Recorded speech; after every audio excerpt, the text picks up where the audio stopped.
All right, guys, we are here today interviewing Robbie Strazynski, poker blogger, and so much more. Robbie, welcome to the show, man. Thanks a lot, Reed. Great to see you. Yeah, likewise, Great to brother. be here. Yeah, so man, I want to talk about the poker blog because I've been following it for years now, as you know. Yep. And I know it started out, as any blog does, pretty slowly. Yep.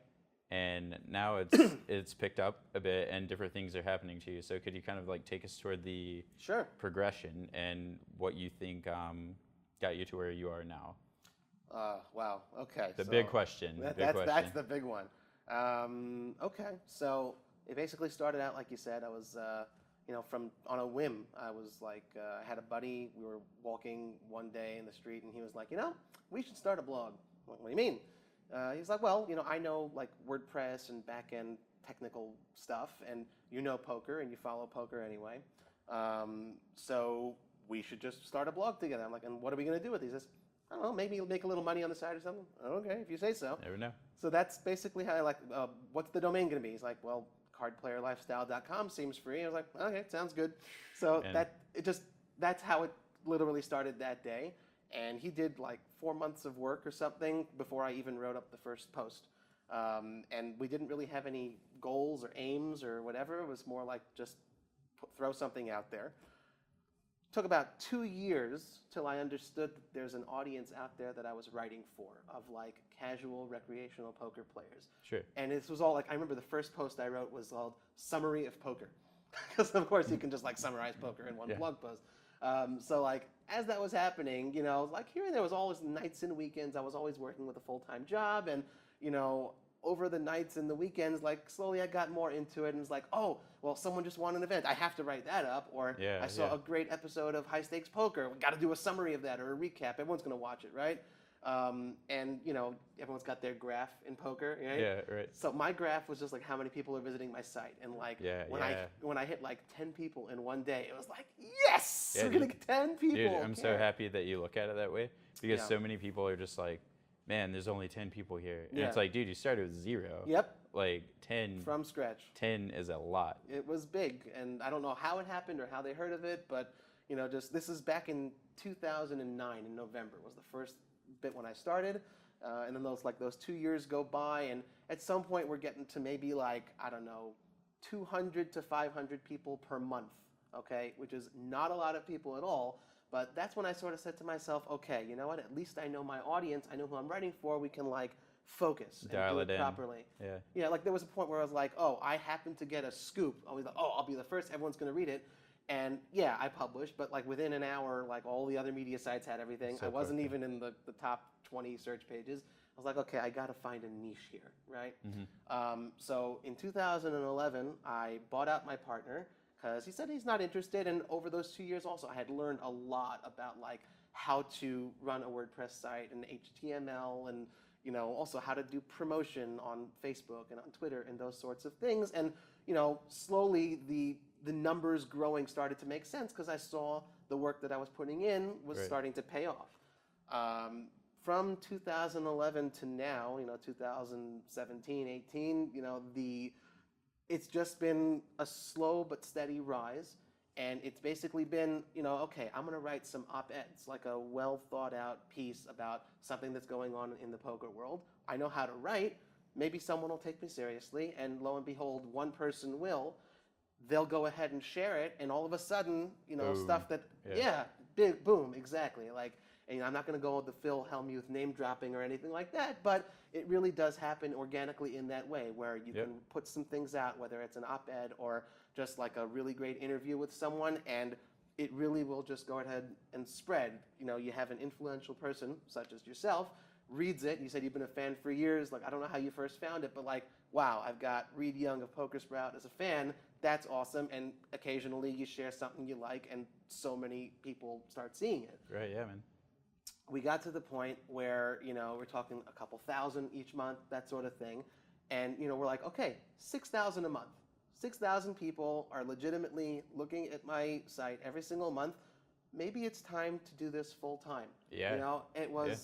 It was just like, maybe I take because this is what I love to do. Every time when I got home from work, put the kids to sleep, and that's when I started grinding with my articles and the Twitter and everything.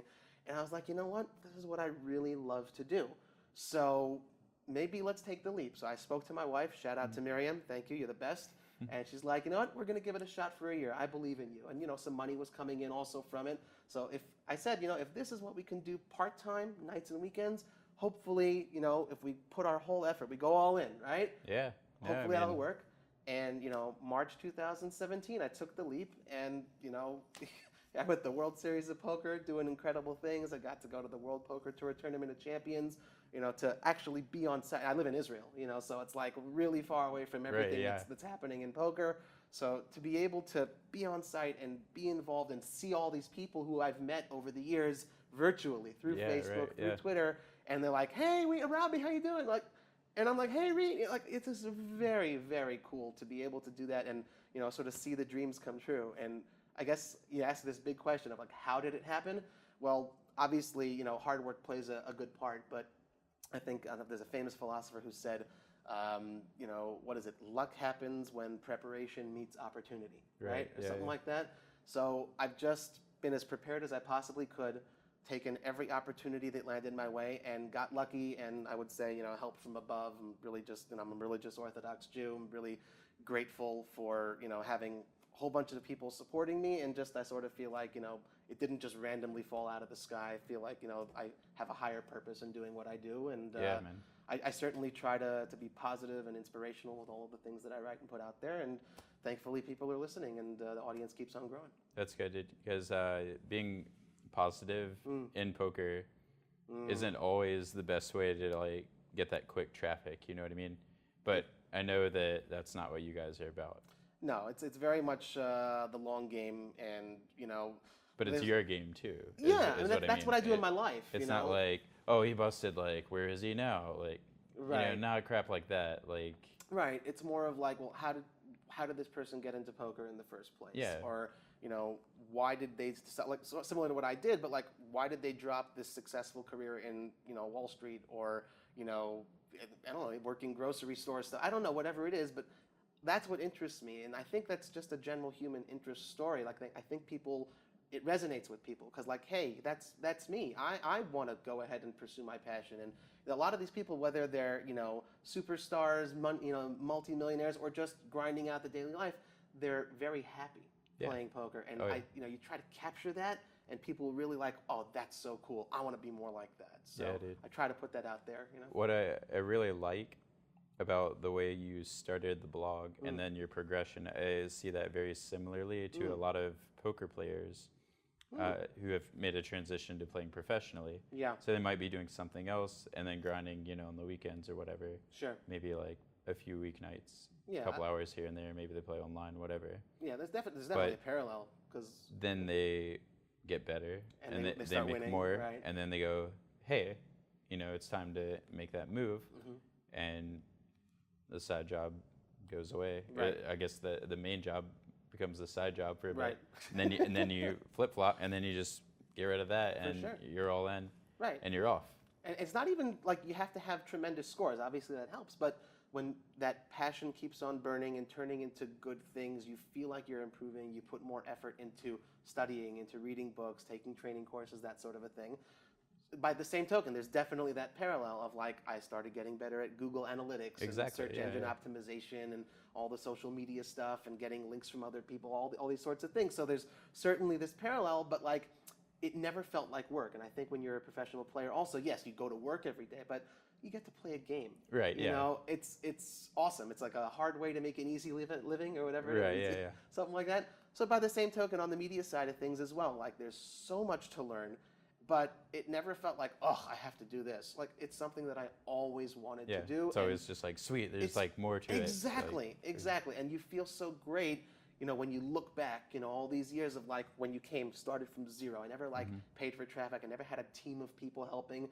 It really just was one thing after the next, one thing led to the next, and hopefully that trend really just continues. Yeah, well, I'm sure it will, man. I mean, it's very clearly going bonkers Something's right working. now. I'm just very grateful. Thank God. Yeah, and same. Yeah. So I love this story, the consistency, and how you managed it with your family as well.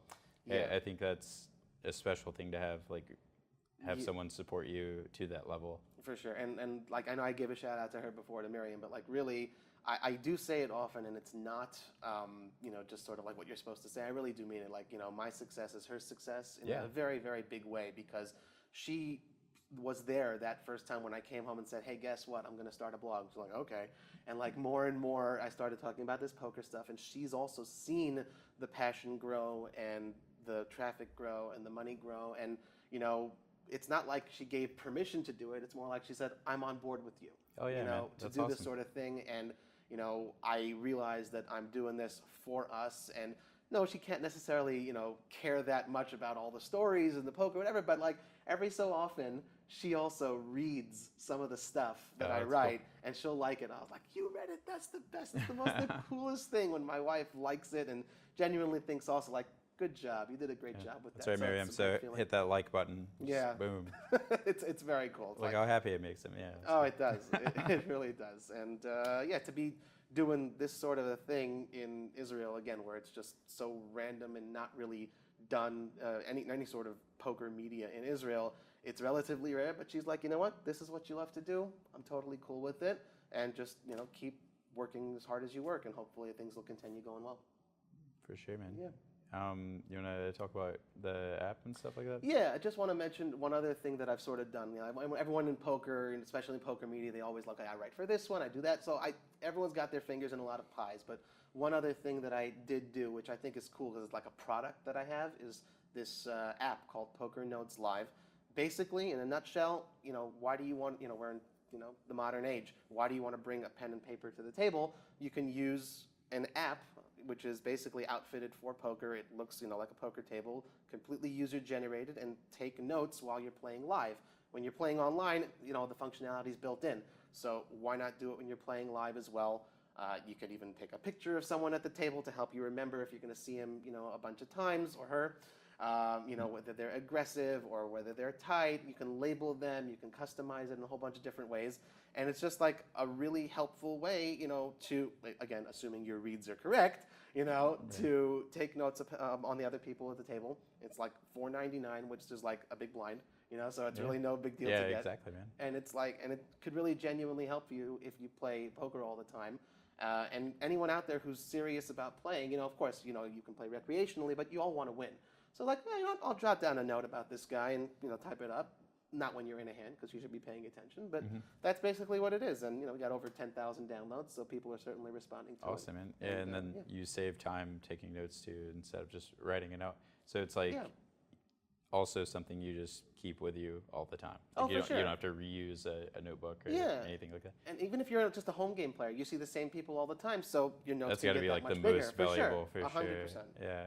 So, I mean, when I would play online, I would have it became like my own shorthand, Really? Just like that, that's the hand. Because you'd be like so many tables or, whatever, and then try to condense it. But to have that level of simplicity applied to a live setting is for sure. And definitely it's also, helpful. And it's completely user-generated, like times. if your reads are spot on, then great. If it's not, then it's not going to help you, but at least you have your notes. You can review them over and over and maybe learn from them. If you get owned, then you can see why they were wrong. Exactly. I mean, no joke. That's like... For sure. Yeah, that's the way to do it. Cool. Well, guys, hope you enjoyed this interview with Robbie. So we're going to link up Robbie's stuff down below. We have his blog, his app, and a lot more. And if you enjoyed this video, hit that subscribe button, and we will see you next time. Thanks, Robbie. My pleasure, buddy. Thanks a lot.